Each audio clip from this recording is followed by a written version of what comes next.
A significant milestone for Peoria's fire department as their new facility opens. The city's oldest station had previously been located right there.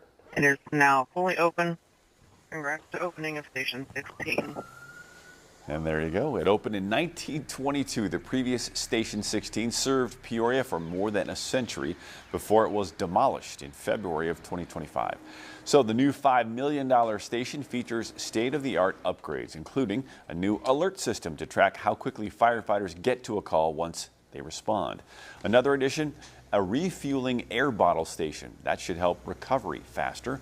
Fire stations on the north and central sides previously had to travel across town to refill.